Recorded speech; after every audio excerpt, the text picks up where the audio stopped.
what can we men do more and better to come to rights against women. So please, who wants to start? Raise your hands. We'll start from that side again, making it easier. Sure, thank you very much.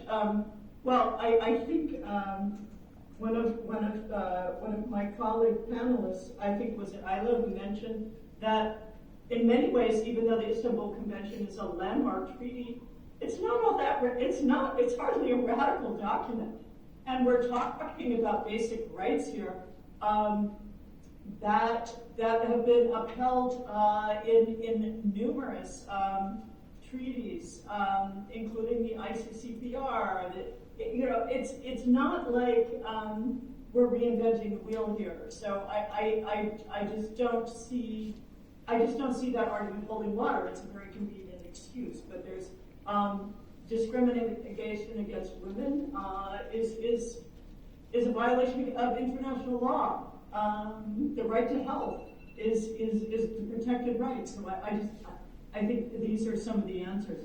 On the second question, what can men do? Well, first I want, and this was actually one of my recommendations, I want to commend Belgium for funding organizations that support assisting women in Poland to obtain abortions.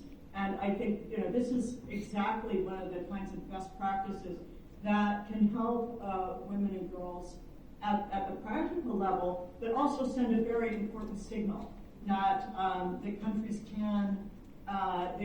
care about these rights and are willing to take steps to protect them. But what else can men do? They can listen to women. They can ensure that women are present in every panel or function, agency, entity that is grappling with these issues. And women of different backgrounds, women of different color, women with different challenges, so that we really have, and women from civil society, so that we really have that chorus of voices and diverse views. Thank you so much. I'm going to go straight to the rest of the lectures. Ayla, would you like to go first? Sure. So the first question on how to address the critics of women's rights or gender equality or those with different gender identities. We are seeing much of that around Europe and around the world. There's many critics of gender equality, of NGOs, of different opinions. There's critics of free media. There's critics of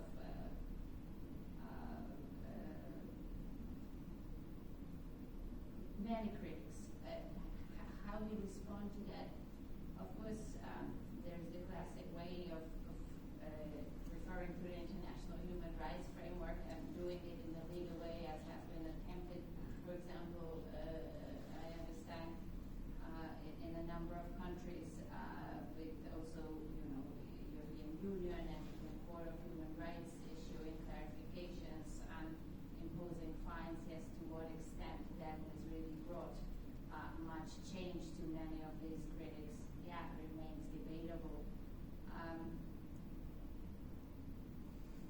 What I always believe is that, we cannot really lower ourselves to certain debates, and we can only really stay on the level of humanity, of individual human rights, of the fact that these are women and men being affected, and that is the basic common denominator that most countries, most critics often can understand. On the issue of engaging men, and I have here a point actually that says working with men that I prepared in advance but didn't get to. And I was actually prompted yesterday when I was drafting some of these points, and I mentioned this event to my husband, and there's kind of this immediate reaction, well, the numbers are elevated, and it's not so black and white, and there's also men victims, and there's often a little bit that twitch when we bring this topic among men, and it's also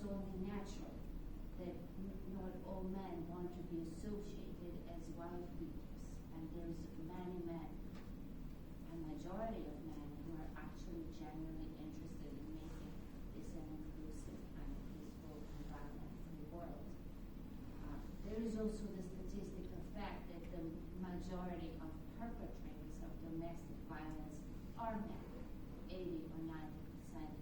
Though looking deeper, many of these perpetrators also come from a culture or family of violence. So how we kind of stop that vicious circle, and how we kind of stop this taboo, this twitch that we all have when we talk about engaging men on this theme, is something we must really, I think, be open about.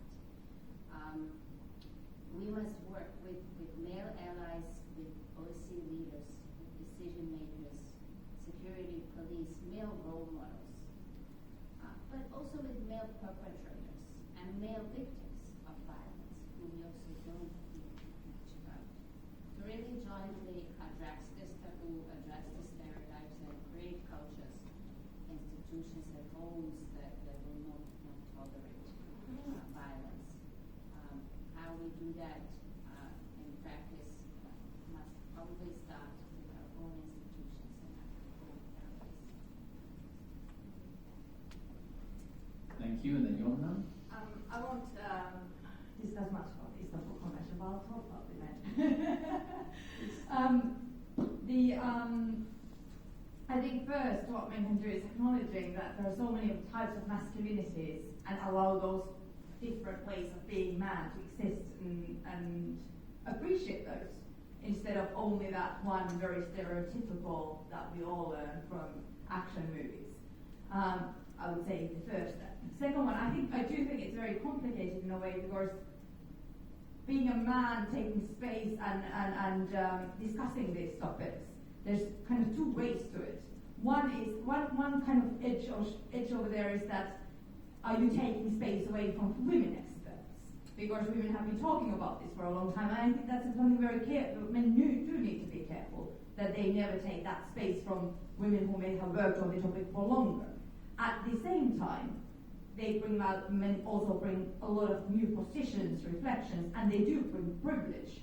So they need to acknowledge kind of that privilege, that they may be speaking on these topics from a privileged position. They may gain speaking engagements because they're men talking about this topic. But at the same time,